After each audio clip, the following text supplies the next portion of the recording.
Hello, welcome to another edition of the Pace Report. I'm Brian Pace reporting live here at Smalls here in New York City. Trumpeter Jeremy Pelt's latest CD, The Talented Mr. Pelt, is a reflection and a continuation in the growth of his musicianship and his last two CDs. Tonight we sit back and talk about fatherhood, him writing compositions, as well as the unit.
Talented Mr. Pelt. This is a continuation of Men of Honor, and it sounds like on this CD you're going for a more classic blue note sound from like the early 60s with those early Wayne Shorter, those early Herbie Hancock recordings. I mean, it's just a very warm and intimate and personal sound that we got from those 60s records. Well, I mean, that's good if that's what you're hearing. I mean, I've heard that said already, but I mean, I don't set out to go for any particular type of sound, especially with regard to period. So, I mean, if, you know, sometimes it makes it easy for people to look at it and say, okay, Rudy Van Gelder, you know, mixed it so, and this is what it sounds like, just by association. And that's cool if that's the imagery that they get, but that's not necessarily what I'm going for. In other words, when I do a CD, it's not that I'm going for anything, any one thing in particular, especially with regard to era, you know. But it is a very personal record. It sounds like you guys definitely on the composition tip, as well as your solos and your musicianship, there is definitely growth. This is a very good unit you got here.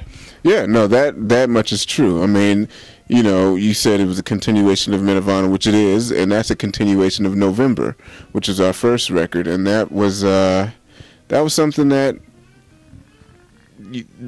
kind of like defied what many expectations, you know, people had against the band, and so to say, and we just keep on going. I mean, we're together nearly 4 years now, so it's just every CD marks the progress. What exactly now, because I noticed that the last album, it was under 42 minutes. And this CD is kind of like a 45, almost 50 minutes. You're saying more with less now. Well, this is true. Yeah, no, this record I think is actually 50 minutes. And the last one was 48 minutes. And I'm glad that you I guess recognize the time on that. Again, that's something that we didn't go for. And that's a beautiful thing when it happens like that, where you're not going for, you know, we didn't go to the studio and say, okay, look, let's go ahead and do less, you know, let's just, you know, make it as short as possible so it could be like the old days. We're not saying that. There's no discussion about that. It just happened that way. Like, I was shocked because off of Men of Honor, when we finished it, and I asked them, well, what's the total time? This is before it was mixed. They were like, oh, yeah, it's 50 minutes. I said, really? What? And I'm looking at the producer, or the executive producer who's the owner of the label, and he said, oh, you know what? It's a complete album. And that's great. and it's great that we don't have to think about going for that type of thing, going for a 50-minute CD. You know, we just say what we need to say, and whatever is documented on the CD is documented on the CD.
In your career, do you find it easier for you to write compositions, or do you constantly seek muse like life, your baby son?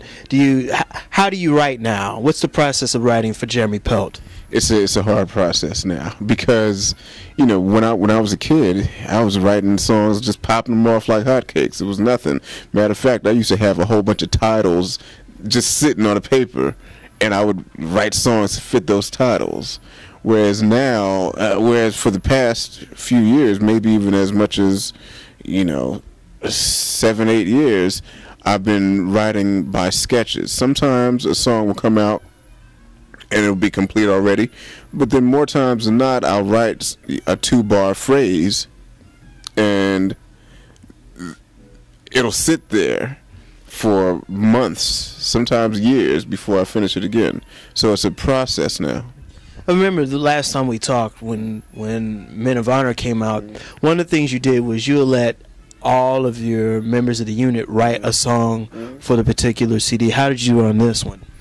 On this one, I decided to play more of my compositions, and I also went back to recording, a standard, if you will, which is the ballad that I played on there, I'm in Love Again.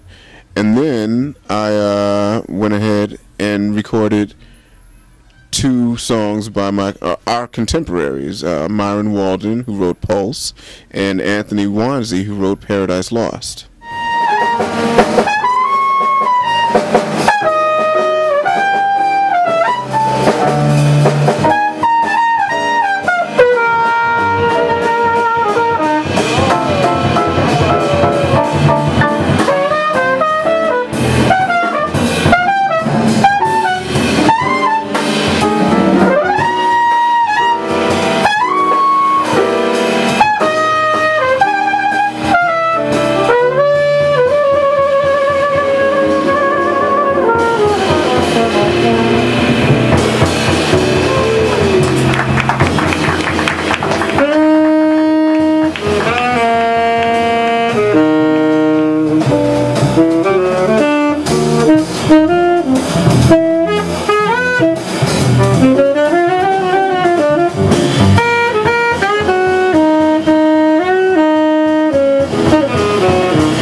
JD has really pulled the punches on this one, especially tonight's set. I mean, this man has gone from rags to riches in no time flat. What's going on with you guys? Oh man, that's just a beautiful thing about being in the band and just growing as individually as a musician, as well as growing within the unit. It's to be expected. I look at it. I look at the whole situation with pride on my face as the leader of the band. And I think that they all have pride in their roles in the band, and JD is definitely no exception. I mean, he's got pride in what he's doing, and it shows when he's playing. And I've learned a lot from him, and it's just great to have him in the unit. As it's great to have everybody in the unit just really taking their time and being mature. Dwayne is also in the pocket with you on this, and he's another guy that's kind of kept the whole balance of the whole entire unit. He's kind of the peacemaker of the unit. Yeah, well, he's a peacemaker, and he's also the rabble rouser, which is a great a great thing to be. I mean, that's what the bass player in this context would have to be. You want to be the anchor, and you are the anchor, and he's the one that we all listen to for the harmony when things go awry. And so it's just great.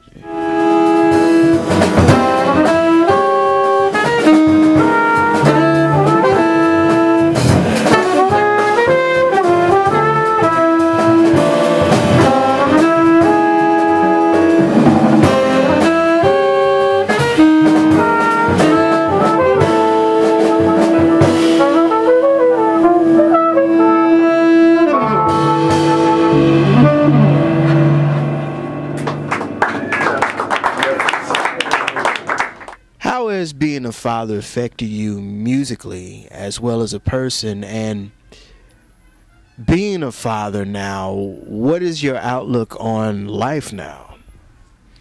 I never stopped to think about that, and I knew that the question would come at some point, but I never stopped to think about how it would affect me musically, because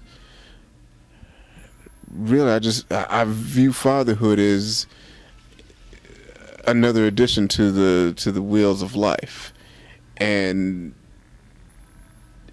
I can't really. There's nothing tangible that I could say, for sure, that I could latch onto with an answer to say, well, this is what I've learned. Ask me a couple years down the line. It may just very well happen that I could single something out, but for right now, I can't really. Honestly, without sounding pretentious, single something out and be like, well, this is what this has taught me, because it's just a learning process. All of it is. I mean, fatherhood, I could tell you, will wear you out, and so therefore you're not going to have a whole bunch of time like you thought you had to write this composition or that composition, So, I mean, that's one thing that it can do, but it's nevertheless a very joyous thing. And it's always great to wake up and see your kid. It's just great. That'll do it again for another edition of the Pace Report, reporting live here at Smalls, here in New York City. I'd like to personally thank Jeremy Pelt for his time, as well as the staff and management here at Smalls. As always, please visit my website, www.thepacereport.com, for my weekly column as well as my past segments. Until next time, remember, if it's in the groove, it'll make you move. Until next time, peace.